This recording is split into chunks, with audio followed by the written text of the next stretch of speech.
우리 지역의 이슈를 다양한 관점에서 알아보고 소통하는 시간, 시사 토크쇼 이슈앤 팩트체크입니다. 요즘 전 세계 식품 산업에 불고 있는 바람이 있습니다. 그 바람의 이름은 바로 푸드테크입니다. 워낙 이 분야가 빠르게 성장하고 있기 때문에 각 지자체가 발빠르게 선점을 위해서 나서고 있는데요. 우리 경상북도에서는 포항시가 두 팔 걷어붙이고 적극적인 행보를 보이고 있습니다. 자, 그래서 오늘은 푸드테크가 무엇이고 어떤 가능성이 있는 사업인지, 포항을 비롯한 경북에서는 어떤 준비를 하고 있는지 이 주제로 이야기를 나눠보겠습니다. 자, 두 분 나오셨습니다. 포항시청 식품산업과의 김미숙 과장, 그리고 포스텍 푸드테크 계약학과의 박주용 교수 두 분이십니다. 어서 오십시오. 네, 반갑습니다. 자, 먼저 박주용 교수님께 여쭙겠습니다. 푸드와 테크, 친근한 단어입니다만 이게 합쳐진 합성어는 좀 낯선데요. 이게 어떤 개념이고 어떤 산업인지 좀 소개를 해주시죠. 푸드 테크놀로지는 이제 음식과 테크놀로지의 이제 결합된 합성어인데요. 예를 들면 테크놀로지는 IT가 될 수도 있고 최근에 얼마 전에 알파고에서처럼 알려졌던 딥러닝일 수도 있고 네네. 특히 그 포항에서는 저희 포항 공과대학교와의 이제 협력 중에 제일 핵심 분야 중에 하나가 이제 로봇 기반의 이제 무인 자조 자동화 이런 기반인데요. 여러분 알게 모르게 이미 다 파급이 돼 있는데 여러분 저 달걀 보시면 네네. 달걀에 이상한 저 글자 써 있는 거 많이 보실 네. 거예요. 그게 뭐냐면 그 이력제라고 해서 어느 농장에서 언제 생산돼 있다 요거를 알려주는 거고요. 사실은 이제 식물 야채 같은 경우는요. 요새 딥러닝이랑 인공지능이랑 결합을 하게 되면 어느 지역에서 똑같은 상추를 키웠는데 이 특정 환경이나 토양 때문에 어떤 맛이 더 난다라고 우리가 알 수 있잖아요. 그래서 그 맛을 내기 위해서 일부러 어떤 지오그래픽 인포메이션이라고 하는데 그런 걸 활용하기도 하고 이제 프랑스 와인 같은 경우에는 프랑스 와인은 되게 비싸잖아요. 네네. 그러면 이제 그거랑 똑같은 환경의 저개발 도상국의 위치를 찾게 되면 사실은 이제 프랑스 와인과 똑같은 맛이 나게 되는 거죠. 이제 이러한 모든 것들이 푸드테크의 이제 하나라고 이제 볼 수가 있습니다. 네. 그러니까 식품 농업 분야에 과학이 결합된 맞습니다. 융복합의 산물이군요. 네, 맞습니다. 그러니까 AI, 로봇 기술, 빅데이터 그렇죠. 같은 4차 산업 기술이 응용된. 네, 맞아요. 우리가 왜 흔히 그 휴게소 가면 요즘 로봇 바리스타도 있고 식당 가면 서빙을 로봇이 해준다든가 네, 맞아요. 심지어 주인을 대신해서 삼겹살 20인분을 10분 만에 굽는 로봇 셰프도 등장했는데 그런 건 아마 그 푸드테크의 극히 일부분에 해당되는 그렇죠. 기술이겠네요. 사례죠. 사실 기술이 발달하게 되면 처음에는 근데 사실 그것도 의미가 있습니다. 예를 들면 그 지금 왜 주목을 받고 있냐면 핵심 내용이 지방에 사람이 없거든요. 네네. 그러니까 사람이 없기 때문에 아시는 분들 아실 텐데 유명 식당에 가보면 1, 2, 3층의 대형 식당인데 1층밖에 운영을 못 해요. 왜 그러냐면 사람이 없어서 못 하거든요. 그리고 사실 서빙도 왜 그랬냐면 기존에 서빙할 사람이 이제 없어졌기 때문에 그 로봇들이 들어오는 거라서 그리고 이제 음식을 할 때도 기존에 이제 요리하는 건데 요리 뭐 한 3시간 고기 구워 보시면 아실 테지만 너무너무 힘듭니다. 네네. 그래서 일할 사람이 점점 없어지기 때문에 일단 이제 그쪽으로 일단 먼저 시작이 되는 거의 이제 시작점 중에 하나라고 보시면 될 것 같고요. 근데 앞으로 정말 폭발적인 영향은 어디서 생길 거냐라고 그러면 이제 로봇만이 할 수 있고 로봇이 사람이 했던 거 대신하는 게 아니라 로봇만이 할 수 있는 건데 예를 들면 10명의 사람이 고기를 먹으러 왔는데 10개를 다 다르게 맛을 낼 수가 있는 거죠. 근데 사실 지금의 식당 가면 우리 뭐 하죠? 10명 우르르 가면 다들 메뉴 통일해 이러잖아요. 네네. 근데 이제는 10명, 100명, 2000명이 와도 각자 맛있는 걸 먹고 갈 수 있는데 이게 힘들지 않다라는 거죠. 그게 사실은 제일 아마 큰 변화 중에 하나가 되지 않을까 생각을 합니다. 그러니까 품질도 표준화를 시킬 수가 있겠네요. 그렇죠. 사람 감정에 따라서 들쑥날쑥이 네네네. 아니라. 네네, 근데 이제 맞아요. 이게 전 세계적으로도 막 부상하고 있는 신진 산업이기 때문에 네. 그 현황이 궁금한데 네. 우리나라의 현재 현황과 그 이제 갈 길이 먼 것 같은데 현재 이정표는 어떻습니까? 너무 멀죠. 근데 정말 놀랍게도 가능성이 굉장히 잘 보이는 이유 중에 하나가 뭐냐면 우리나라가 로봇 사용 인구 밀도가 세계 1위입니다. 그건 1위입니까? 네, 1위예요. 근데 놀랍게도 이제 소위 말하는 이제 기술 선진국이죠. 이제 미국, 프랑스, 일본, 중국에 비해서 기술 수준은 제일 낮아요. 그러니까 사실 인프라가 한 반 정도는 굉장히 다 잘 돼 있는데 왜냐하면 다 아시는 대기업 자동차들 요새 다 로봇이 만들잖아요. 그러니까 그거를 서포팅할 수 있는 기술이 저변에 깔려 있다라는 거죠. 근데 그게 아직 그 식품 푸드테크 쪽에는 오지 않았을 뿐이기 때문에 금방 올 수 있다라는 것이고 사실 이제 그 기술 쪽에서 굉장히 많이 따라가고 있기 때문에 아마 시작만 할 수 있고 연구만 R&D만 제대로 된다 그러면 사실은 우리나라가 푸드테크에 로봇이 들어가는 쪽에서도 사실 세계 1, 2위를 가는 것도 큰 무리는 아니라고 봅니다. 그렇군요. 네. 그러니까 인지도는 높은데 어떻게 기술을 현실적으로 적용해야 할지가 문제입니다. 바로 그 점에 있어서 우리 경상북도는 포항시가 발빠르게 미래를 내다보신 건가요? 왜 이 사업에 뛰어드시게 된 건지 그리고 다른 지자체에 비해서 포항시만의 강점은 무엇인지 좀 소개해 주시죠. 네, 예. 처음부터 뭐 미래를 내다보고 저희 해안이 있어서 사업을 시작한 건 아니고요. 생각해보면 2021년 코로나가 한창일 때였습니다. 그때 이제 시장님이 저희들이 식품산업가니까 외식업체가 너무 어려우니까 어떻게 도와줄 방법을 모색을 강구하라. 그래 지시하셔서 이게 먹거리 골목을 막 다녀보니까 이 코로나 시대에 가장 우선적인 게 위생이더라고요. 네네. 위생을 어떻게 할까? 우선 도와줄 방법은 주방 환경 개선 사업이라 그래서 청소 사업부터 사업을 시작하게 됐어요. 그게 시작이었군요. 네네. 주방 환경 개선 사업을 하다 보니까 스마트 키친 어떻게 하면 이분들이 이 지금 AI 시대에 이렇게 스마트 장비를 같이 활용할 수 있을까 고민을 하다가 저희들이 경상북도도 같은 생각을 가지고 있고 지금 정보가 막 들어오더라고요. 네네. 그러면서 한국푸드테크 협의회하고도 인연을 맺어갖고 소통하고 그러면 우리가 푸드테크 산업을 같이 한번 해보자. 그러면서 시발이 됐습니다. 그러니까 애초 시작은 주방 환경 개선 지원 사업이었는데 이게 보니까 미래 가치가 무궁무진하다는 것을 깨닫게 되셨군요. 네. 그래서 최근에 푸드테크 연구 지원센터가 전국 최초로 포항시에 들어서게 됐습니다. 이 센터의 역할은 뭔가요, 그럼? 예. 지금 뭐 CS에서도 아시다시피 그 푸드테크 산업이 미래 산업이다 보니까 거기에 대한 지원 방안을 모색하다 보니까 그 창발가들이 입주 공간도 해줘되고 장비가 많이 비싸니까 연구 장비도 공동으로 활용할 수 있고, 그러니까 그분들이 이 아이디어나 이제 문제점들을 해결할 수 있는 이제 기술 인정까지 상용화할 수 있게까지 공간을 마련하다 보니까 농림축산식품부에서 세 개 분야에 대해서, 그러니까 식품 로봇, 대체 식품, 업사이클링에 대해서 공모 사업을 거쳐서 저희들 포항이 식품 로봇 분야에 전국 최초로 선정이 되었습니다. 그럼 이 산업 분야의 새로운 구심점이 될 수 있겠네요. 네. 네. 포항시가 가지고 있는 강점이 있을 거 아닙니까? 다른 지자체가 또 특화돼서 다른 분야에 힘을 쓴다면 어떤 게 있을까요? 포항시만의 장점은? 네네. 농식품부에서도 인정해 주신 것 같아요. 지금 교수님 같은 이제 포스텍이 있고 저희 글로벌 그 세계 시민 의식을 가지고 있는 한동대도 있고 네네. 로봇 융합 연구원, 그리고 지역 기업인 유로메카까지 이런 IT나 융합할 수 있는 모든 첨단 과학 인프라가 조성이 돼서 포항이 푸드테크 산업의 최적지라고 생각합니다. 그렇군요. 그래서 푸드테크에 테크에 해당되는 테크놀로지가 이제 포항 구미를 중심으로 더 구축이 되고 있는 듯 싶습니다. 자, 그 밖에도 또 이 사업을 선점하기 위해서 지금 말씀하신 부분 말고도 포항시가 신경 쓰고 있는 부분이 많다면서요. 그것도 소개를 좀 해주시죠.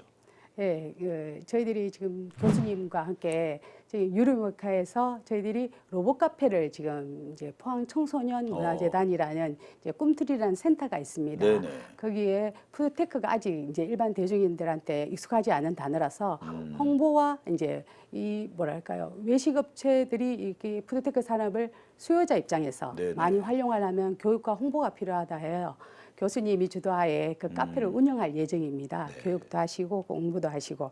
그리고 저희들이 지금 이 로봇 사업을 하면서 먼저 이 외식업체나 대량 급식센터에서 이걸 장비를 로봇을 활용해야 될 거 아니에요. 네네. 그래서 실증화를 하고 있습니다. 실증화 사업에 포항 장애인 복지관과 그러니까 폴리텍 대학 두 곳에서 그 집단 급식소, 대형 집단 급식소에 보면 종사자분들이 근골격계 질환에 많이 노출되었고 많이 안 좋으세요. 네네. 그걸 이제 가장 먼저 시범 사업으로 할 수 있겠다 싶어서 실증 사업을 하고 있고 홍보하고 있고, 그리고 저희들이 이제 우선적인 건 식품 로봇인데 네네. 저희들이 밥만 먹고 살 수는 없잖아요. 이 많은 이 푸드테크 산업에 저희들이 소재 도시다 보니까 포항이 식품 소재 그리고 이 장비들이 로봇 장비들이 첨단 과학이다 보니 디지털 플랫폼까지 그 분야까지 같이 노력을 하고 있습니다.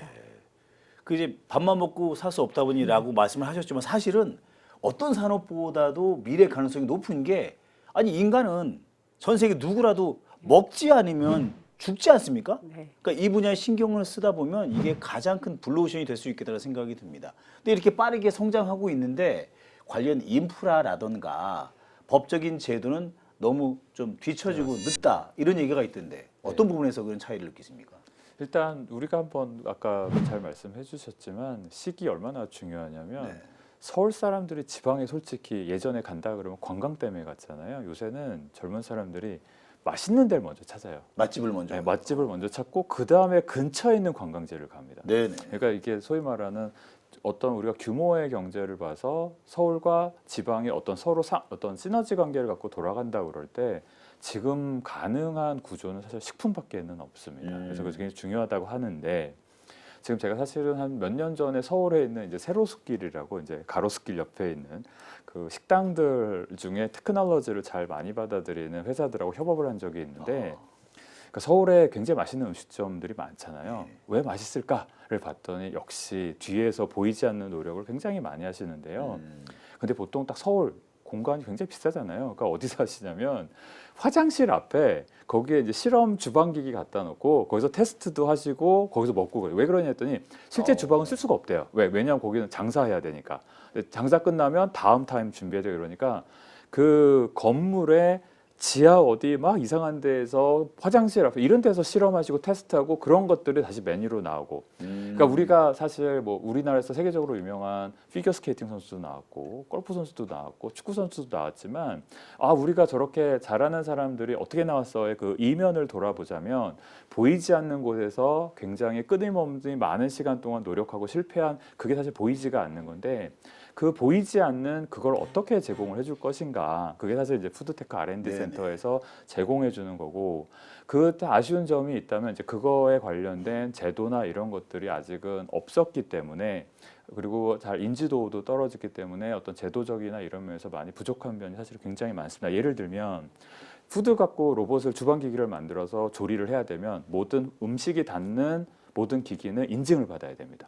근데 이제 사실 사람들이 그거에 대해서 잘 모르고 우리나라는 기준이 없으니 뭐 미국에 있는 기준을 우리가 아직은 받아들여서 미국에서 인증받아서 다시 한국에 들어와서 쓰는 방법밖에 없고 이게 아마 앞으로도 꽤 오랜 기간 동안 그냥 타국에 비싼 돈을 내면서 아마 인증을 하는 게 몇 년 동안 지속될 수밖에 없습니다. 우리 한국의 인증이 만들어지기까지.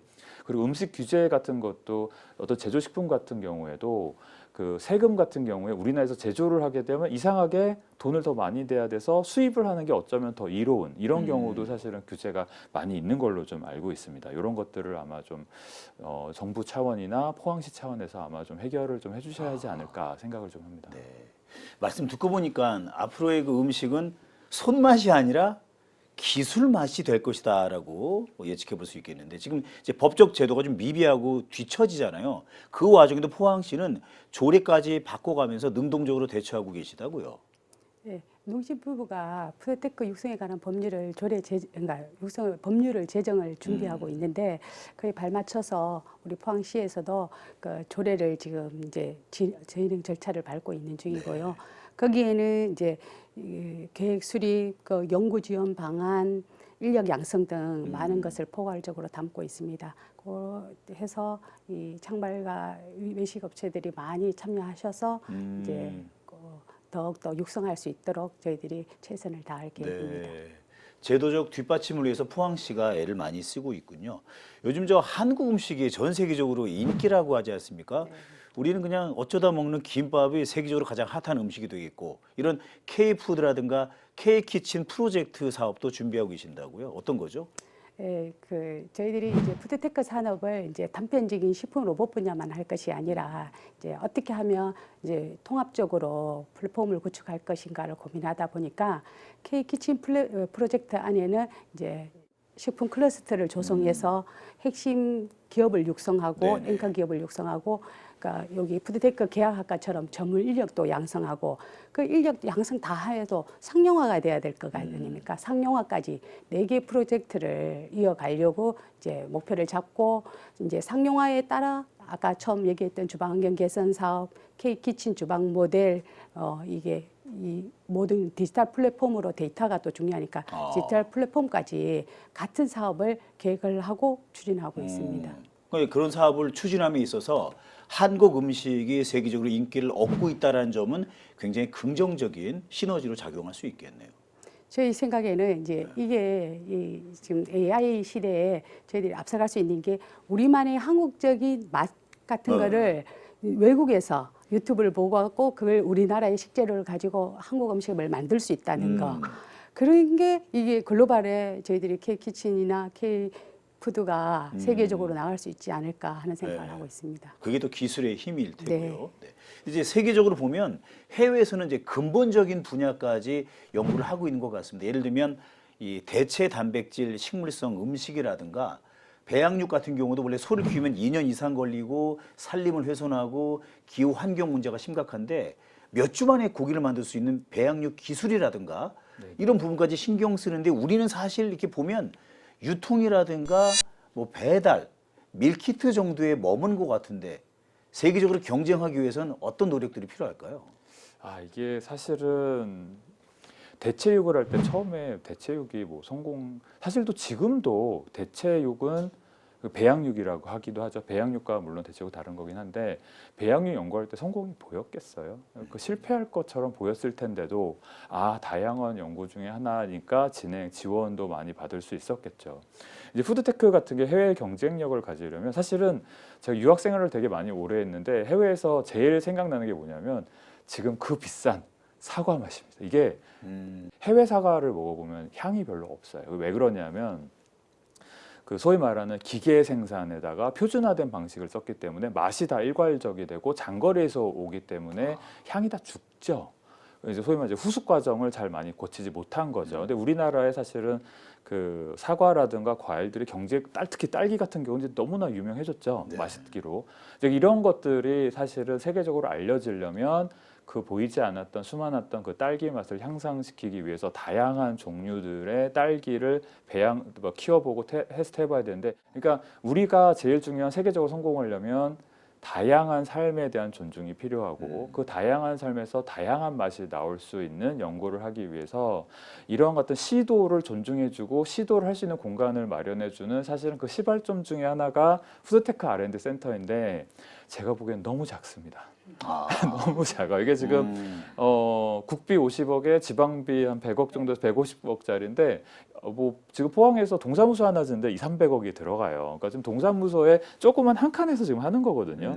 그래서 이런 지원을 하고 세계적인 성과를 얻기 위해서는 다양한 실패를 용인해주고 다양한 어떤 문화가 섞여 있는 걸 해주기 위한 더 많은 지원들이 지금 포항에서 이번에 만들어진 김에 조금 더 확장될 수 있고 우리가 다양한 삶을 원하는 그리고 일과 관광, 일과 삶의 밸런스를 원하는 그러면서도 우수한 인재들이 지방에 오려면 지방이 어떤 낙후된 곳이 아니라 오히려 지방이 어쩌면 더 첨단이면서 지방의 특성에 조금 더 넓은 공간을 쓸 수 있고 자연과 더 친화적인 삶을 제공할 수 있다라는 이미지를 사실은 저는 갖는 게 굉장히 필요하다고 생각을 합니다. 중요한 말씀하셨네요. 꼭 이 푸드테크가 아닐지라도 나와 관계 없으니까 나는 관심 없어가 아니라 함께 고민하고 협업을 해야 하는데 그 말씀하신 것처럼 학계 그리고 이제 행정적인 지원, 산업계, 연구계 등등 다양한 그 업체라든가 계열들이 함께 힘을 모으려면 정부가 일단 인식 개선을 좀 확실히 해야 되는데 그런 느낌은 받으십니까? 아니면 안타깝다고 느끼십니까? 아니요. 그런 역할을 저희가 하려고 합니다. 네. 거점 센터를 비롯해서 저희들이 푸드테크 산업을 하면서 느꼈는 게 저희가 그야말로 플랫폼 네트워크 역할을 그러니까 연구하시는 교수님들하고 지금 이제 식품 이제 셰프들 애기 셰프들이 처음 하려고 할 때 어떻게 하면 그들만의 아이디어를 이렇게 활성화할 수 있게끔 연결을 지금 시켜주고 있습니다. 네네. 이제 저희들이 또 하려고 하는 대체식품까지 저희들이 지금 젊은 분들이 많이 저희들한테 컨택을 하고 있거든요. 그런 분들하고 교수님하고 연결시켜 드리는 게 저희들 또한 역할이고 그 제도권 안에 더 들어와 갖고 그분이 어려워하는 실정을 저희들이 그 실정 센터를 통해서 만들어 드리고자 저희들 역할이 많이 필요하다고 생각을 그러네요. 합니다. 네. 네네. 이제 시작입니다만 푸드테크 1등 도시 포항시를 위해서 앞으로의 계획이 있을 텐데 좀 끝으로 설명을 좀 부탁드리겠습니다. 네. 저희도 이제 이 푸드테크 산업의 최종 목적은 이제 거창하게 인간의 행복 뭐 이런 의미인 것처럼 먹거리가 개인 맞춤형 먹거리라고 생각을 하거든요. 내가 어떠한 건강 상태에 있는데 어떠한 먹거리를 건강한 음식을 통해서 내가 먹고 싶은 기호에 맞는 음식을 가지고 내가 편하게 뭐 어떤 힘든 걸 가정을 갖추지 않고 편하게 먹을 수 있는 그런 모든 공간의 시스템화 네네. 그렇게 하는 목적으로 저희들이 지금 도화나 푸드테크 협의나 교수님 모든 게 같이 공동으로 노력하려고 합니다.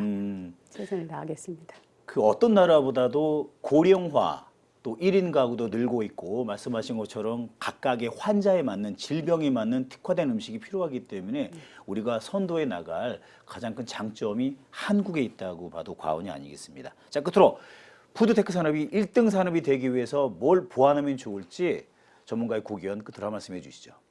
약간 시간을 조금만 주신다면 좀 이따 저희 꿈투리 센터에 로봇 커피숍이 개장을 하게 되는데요. 네네. 저희가 약간 인공지능 면에 있어서는 이제 딥러닝이나 이런 걸 해서 소비자들에 맞는 커피를 마시게 되는데 저희가 거의 한 100가지 이상의 커피를 마련을 해서 그 중에는 많이 아시는 뭐 게이샤라던가 요새 많이 하는 이제 무산소 발효 커피 같이 실제로 서울에 가서 호텔에 가서 한 3, 4만 원을 들여야 마실 수 있는 커피를 저희는 무료로 제공을 합니다. 그래서 많이 와주시기를 바라고요. 여기에서 근데 우리가 1등을 하려면 무엇을 해야 되느냐라는 걸 한다면 되게 재밌게도 이 커피숍이요. 푸드 지원이 아니었고요. 도시 재생 사업의 지원이었어요. 그러니까 이게 도시를 살리기 위해서 유명한 장소를 만들고 핫플레이스를 만들어서 사람이 오게 하자라는 거거든요. 그래서 제일 중요한 거는 아까도 다시 말씀드렸지만 우수한 사람들이 그리고 또 많은 사람들이 모여서 함께 사는 곳이 돼야 여기서 아마 지속적, 그러니까 10년, 20년, 30년을 하려면 인구가 자꾸 모이고 도시가 활성화돼야 되고 그러려면 제가 제보기에 제일 중요한 건 무엇일까? 그럼 포항과 로보틱스를 합쳐서 포항이나 경북이 살기 좋은 곳이 돼야 됩니다. 네네. 그래야 사람들이 모이고 이를 통해서 아마 푸드테크뿐만이 아니고 다른 사업들도 1등에 갈 수 있는 가장 기본적인 건 뭐냐? 사실 제가 포항에 살아서가 아니고 지금 저희 포항 시장님의 팬이고 포항 지금 시 직원분들 굉장히 열심히 노력을 많이 하세요. 그래서 이게 잘 된 거거든요. 근데 아마 앞으로의 가장 큰 갈 길은 어떻게 하면 지방을 제일 전국에서 살기 좋은 곳으로 만들 것인가. 그러면 다른 기술들은 자연스럽게 다 1등이 될 거라고 생각을 합니다.